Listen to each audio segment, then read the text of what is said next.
Are you trying to teach your child how to swim and you feel like you just keep hitting roadblocks? You're doing your best, but it seems like it's not working? I'm here to help. I'm Amanda, and after nearly 15 years of swimming, I have seen it all when it comes to the pool. And I'm going to walk you through the three most common mistakes I see parents making in the pool when they try to teach their kids how to swim. Mistake number one is relying way too much on floaties. I'm talking about the puddle jumpers. I'm sure you've seen them. They have the foam piece that goes across the chest and over the arms. If you know what I'm talking about, no judgment here. We're here to help. But those are the number one mistake I see with families. Your child may not be in lessons, soup on the floaties, or maybe your child is in lessons and use the floaties.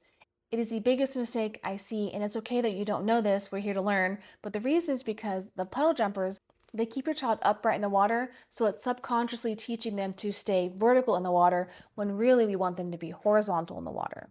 Puddle jumpers have many other negative side effects. We'll talk about that in another video. The biggest issue is that it teaches your child to be vertical and it doesn't teach them to actually swim. It just keeps their head out of the water.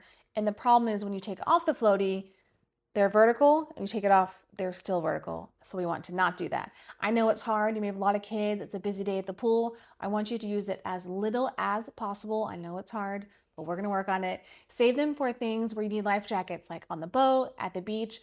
That's what they're actually intended for. If you do have to wear them for whatever reason, maybe you're on vacation at a resort, when you are done swimming for the day, take off the floaty and have your child swim to the edge by themselves to help remind them that they must have their floaty on to swim. This helps to remind them that they can't swim on their own just yet. Mistake number two I see is rushing or forcing skills.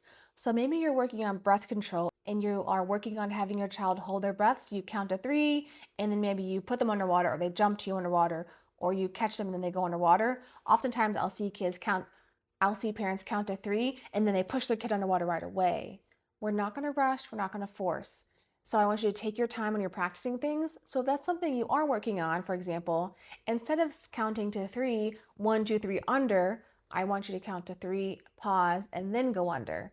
These type of things help your child really understand the skill and master them, and then you can speed up the pace later when they're ready. Children learn at their own timeline and their own pace. When we rush them, it makes those skills not stick, and it could in some cases make some children more nervous. So going backwards and slowing down will actually help us make more progress. Remember, this is a marathon, not a sprint. Take your time, enjoy the journey, and have fun. Having fun is also key. Mistake number three that I see is that oftentimes families will treat swim lessons and swimming like a summer-only activity. Swimming is a skill we really have to practice year-round. I'm in Florida, so that's very easy for me to say. I know if you're in somewhere, basically anywhere other than Florida, and your environment is very cold, maybe it's always snowing, it is really hard to maintain these skills. Continuing practicing at home, in the bathtub, or in the hot tub if you have one is a great way to maintain your skills, not just letting them disappear winter and spring and then work on them again in summer. That may be hard. I totally understand. Work with what you have. Let me know. Join my free school community and let me know what kind of environment you're in, what resources do you have, and I can help you maintain those swim skills year round. In the next video, I'm sharing real stories from parents just like you who were nervous, unsure, and had no idea where to start. They trusted the process, and now they are here with real life stories to encourage you along your journey. Try one of these tiny fixes and let me know how it goes in the comments below.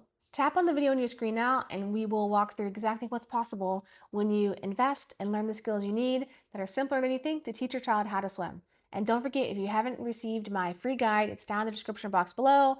It'll help you learn how to introduce your baby to water in 3 simple steps. I will see you right here in the next video.